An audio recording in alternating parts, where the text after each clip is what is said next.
las cifras del día con respecto a la pandemia de coronavirus.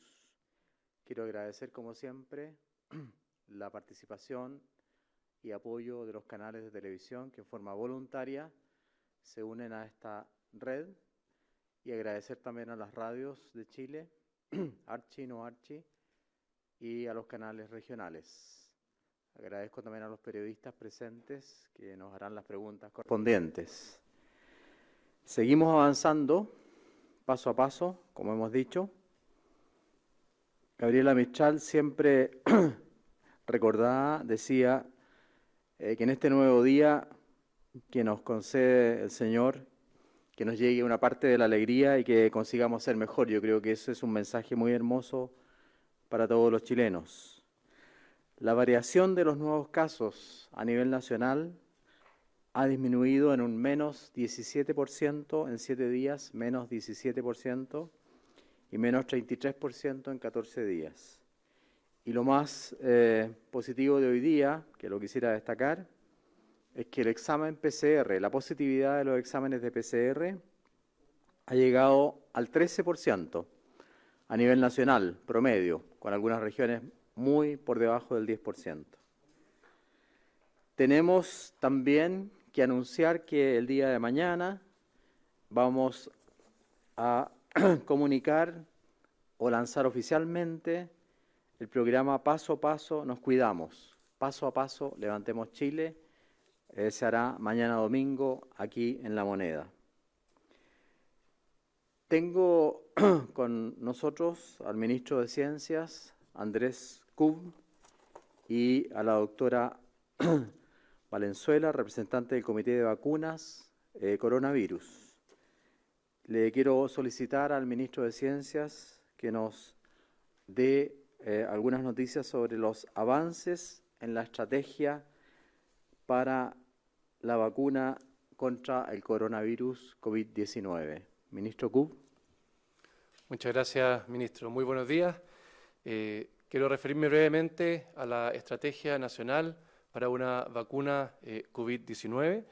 Esto en el marco de la emergencia global producida por la pandemia y en una estrategia que estamos liderando desde el Ministerio de Ciencia. A través de este esfuerzo de una estrategia nacional para una vacuna coronavirus, queremos garantizar el suministro oportuno y equitativo de una vacuna que sea segura y que sea efectiva.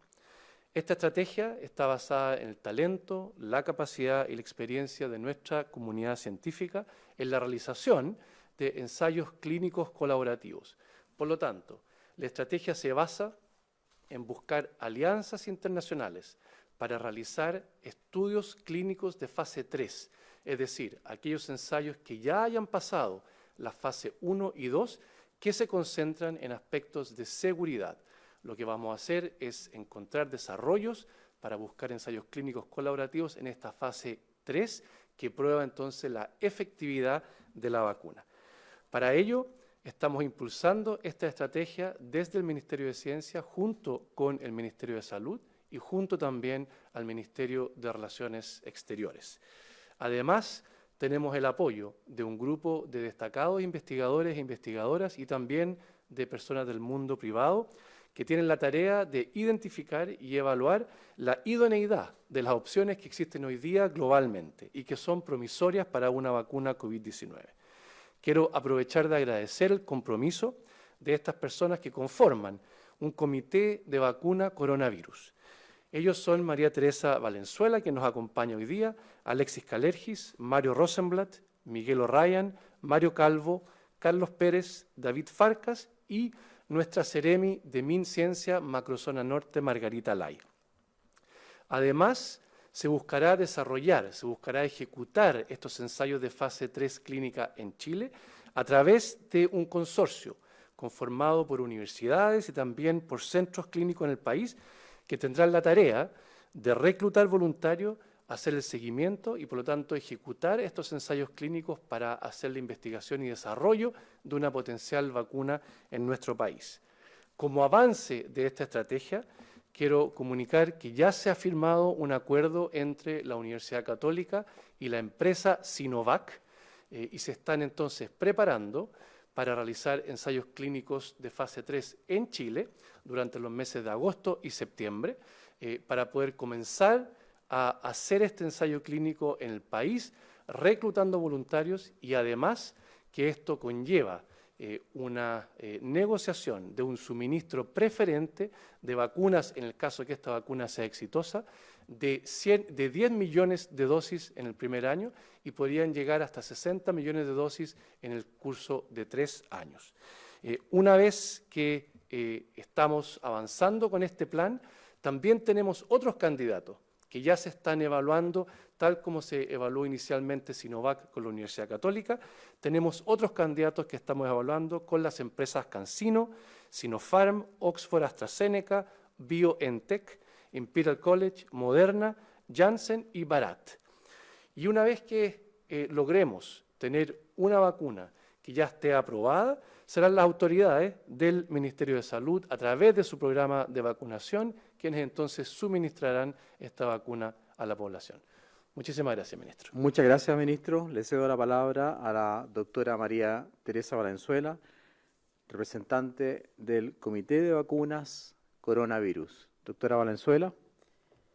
Muchas gracias, ministro de Salud, ministro de Ciencias.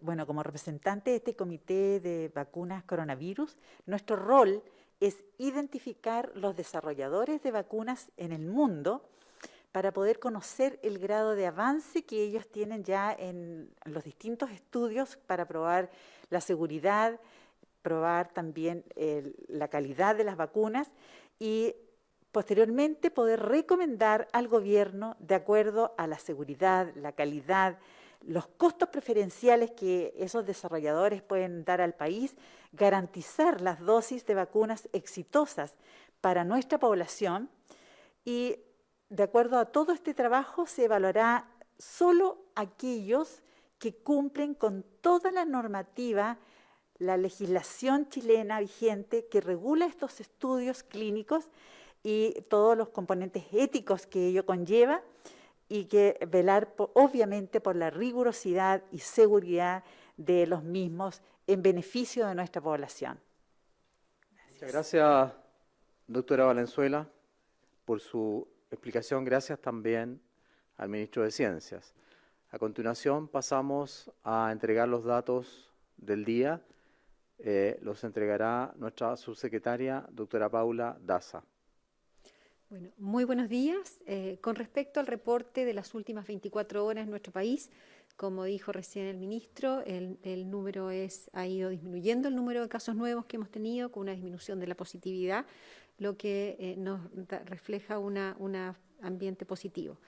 Los casos nuevos en las últimas 24 horas son 2.185, de los cuales 1.624 son personas sintomáticas, por lo que las cifras totales al día de hoy alcanza a 328.846 casos, de los cuales 20.952 son personas activas. Queremos lamentar en las últimas 24 horas el fallecimiento, de acuerdo a los decesos informados por el DEIS, de 98 personas, que lo que da la cifra total de fallecidos de 8.445 personas asociadas al COVID-19.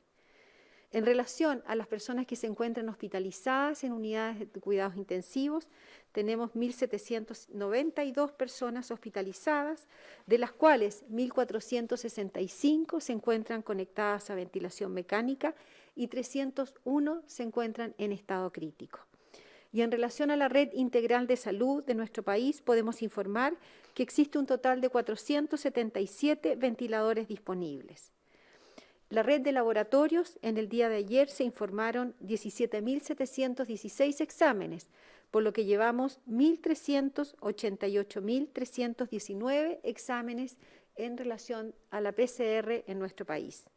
Y finalmente, con respecto a un pilar fundamental en la estrategia de testeo, trazabilidad y aislamiento, que son las residencias sanitarias, informamos que tenemos 158 recintos de hospedaje para todas aquellas personas que requieren aislarse y no pueden realizar un aislamiento efectivo en su casa. Estamos hablando de casos confirmados, estamos hablando de casos sospechosos, estamos hablando de contactos estrechos. lo que da un total de 9.990 cupos, de los cuales 5.847 se encuentran ocupados. Y una vez más queremos informar para aquellas personas que requieren una residencia sanitaria o necesitan información de una residencia sanitaria, el teléfono es 800-726-666. Eso sería el reporte hoy día, ministro. Muchas gracias, subsecretaria Daza. Destacar los últimos exámenes de PCR, 17.711, lo que nos lleva a un total de 1.388.319 exámenes a nivel nacional, con un récord de más de 60.000 exámenes por millón de habitantes, lo cual nos pone en el primer lugar de Latinoamérica. A continuación, vamos con las preguntas de la prensa. Buenos días, muchas gracias. Hola, buenos días. Si nos puede detallar un poco, ministro, de este plan paso a paso, cuáles son estos 5 pasos, en qué momento se va a realizar entonces la reapertura, por ejemplo, de los centros comerciales, restaurantes, que algunos ya están funcionando, por ejemplo, en el desconfinamiento como Aysén y Los Ríos. Y por otro lado, ya qué comunas tienen a la vista y cómo se va a ir trabajando ya luego de esta presentación de este plan. Muchas gracias por la pregunta. Le doy la palabra a la subsecretaria de Salud Pública, doctora Paula Daza. Bueno, con respecto al plan paso a paso que hemos llamado, primero que nada contarles que lo hemos estado sociabilizando con distintos actores de nuestro país. Lo hemos socializado con el Consejo Asesor, donde que hemos recibido una serie de sugerencias que las voy a comentar en un momento. También en el día de ayer los socializamos con todos los alcaldes de nuestro país. Hubo más de 250 alcaldes que nos aportaron mucha información, hubo muchas propuestas que las consideramos muy importantes, la pertinencia regional y también una serie de propuestas que las vamos a incorporar dentro de nuestro plan. Con respecto al plan, paso a paso se va a lanzar, como dijo el ministro, en el día de mañana, pero es un plan, primero que nada, que como nombre lo dice, que se va a ir avanzando paso a paso, primero que nada privilegiando y asegurando la salud de las personas. Y es por eso que las etapas que van avanzando de la etapa de cuarentena, va a haber una etapa de transición, que como su palabra lo dice, es un paso más adelante, pero sin embargo que mantiene una serie de restricciones que son muy estrictas. ¿Para qué? Para prevenir que las personas tengan brotes. Y aquí esa etapa es muy importante porque tenemos que tener los planes de mitigación muy fortalecidos y también, obviamente, la estrategia de testeo, trazabilidad y aislamiento. Después viene una etapa que sabemos que es la preparación y posteriormente se va a ir avanzando en cada una de las etapas que se va a lanzar en el día de mañana.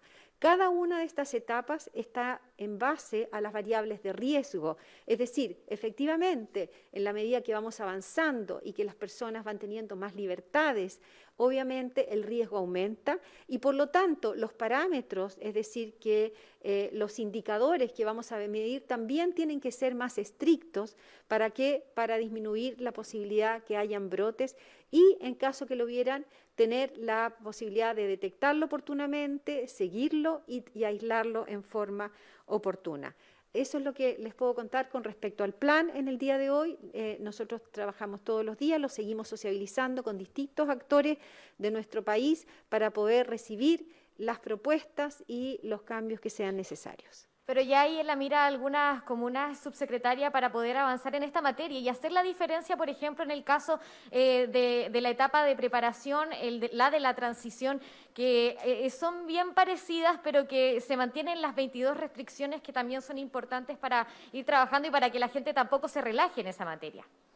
Bueno, con respecto a eso, la verdad que la etapa de esa transición mantiene una serie de medidas muy estrictas y es por eso que también tenemos que ir mirando aquellas comunas que efectivamente pueden entrar en esta etapa de transición, pero también tener los otros elementos que yo me referí de mitigación y también los elementos de testeo, trazabilidad, aislamiento efectivo y que las personas efectivamente estén capacitadas y también con la comunicación efectiva para poder mantener todas aquellas medidas que son fundamentales. Es una etapa que va a dar más libertad, las personas van a poder salir, van a poder ir a trabajar, pero van a tener que mantener una serie de medidas muy estrictas para evitar que haya un brote o efectivamente aumente el número de casos en esa comuna.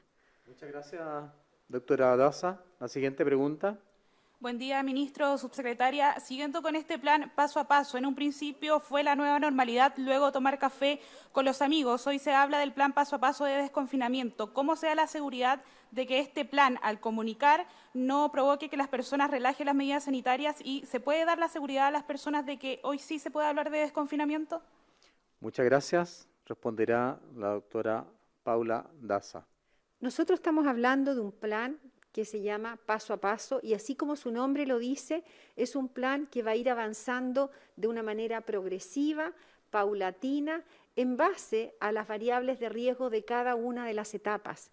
Y es por eso que efectivamente, como recién lo dije, en la medida que el plan va avanzando, existe mayor riesgo y por lo tanto los parámetros tienen que ser más rigurosos y más estrictos del punto de vista de la salud pública. Estamos hablando de los parámetros epidemiológicos, estamos hablando de la trazabilidad. Y aquí es muy importante efectivamente ir mirando el comportamiento de la ciudadanía, pero tenemos que ir dando pequeñas señales en la medida que vamos viendo que efectivamente las medidas de salud pública van mejorando. Y por eso el plan se llama Paso a Paso. Y ¿qué significa? Que si es necesario retroceder, vamos a retroceder. Si es necesario avanzar, vamos a seguir avanzando. Pero tenemos que ir haciéndolo, es un plan progresivo, paulatino, lentamente, con ciertas medidas que van a permitir mayor movilidad, pero manteniendo medidas muy estrictas para evitar y disminuir la posibilidad que aumente el número de casos. Muchas gracias, doctora Daza. Tercera pregunta. Muy buenos días, subsecretaria. Igualmente ayer hay algunos alcaldes que no salieron muy convencidos del plan. Por ejemplo, el alcalde de Valparaíso dice, ¿para qué nos invitan si tienen todo zanjado? No hay posibilidad de que nosotros podamos intervenir. Voces territoriales, más encima, dice él, no hay más recursos. ¿Qué se le responde, por ejemplo, a aquellos alcaldes que no están tan convencidos? Muchas gracias por la pregunta. La verdad es que, sin referirme a nadie, hoy día leí 3 críticas de alcaldes en un diario de circulación nacional, 3 críticas negativas. En otro diario eran críticas positivas. De las críticas negativas, obviamente, el alcalde Sharp parece que no vio la presentación porque el plan dice sujeto a cambios. Aquí dice sujeto a cambios, paso a paso, sujeto a cambios. Y además se les pidió que los alcaldes enviaran sus modificaciones y propuestas, y la doctora Daza acaba de decir que recibió las propuestas y las modificaciones que ellos sugieren. Obviamente que las propuestas y modificaciones que nosotros consideramos atendibles las vamos a introducir en el plan. Nosotros hemos hecho el esfuerzo de reunirnos con los seremis, con los intendentes, con los ministros, con los alcaldes. Vamos a reunirnos con los periodistas, con los gremios. También se reunió ayer el subsecretario de Redes Asistenciales. Al que le encuentro razón es el alcalde de una comuna de la región metropolitana que me envió las cifras de testeo, y sí, ahí en Lo Espejo tenemos bajo testeo. Hoy día mismo la Seremi Metropolitana va a ir a aumentar la cantidad de testeos en esa zona. Por lo tanto, nosotros escuchamos a los alcaldes, escuchamos las críticas y obviamente que las acogemos, pero no nos digan que está zanjado todo, porque dice en el mismo documento sujeto a cambios, y está en la página que se presentó ayer ante todos los alcaldes. Muchas gracias por la pregunta. Hola, buenos días. ¿Cuán claves son los resultados del plan de desconfinamiento en las regiones de Los Ríos y Aysén para los tiempos de este plan paso a paso en otras regiones? En el caso específico de la región metropolitana, por número de habitantes y también el número de comunas, ¿los parámetros serán vistos en la región en su conjunto o comuna por comuna? Muchas gracias por la pregunta. Esa es una pregunta, la segunda parte, bastante difícil de responder, porque como usted entiende, dentro de la región metropolitana y justamente por razones socioeconómicas, sociodemográficas, en las cuales yo he insistido mucho al hablar de los determinantes sociales, las comunas del Gran Santiago, de la región metropolitana, no son homogéneas.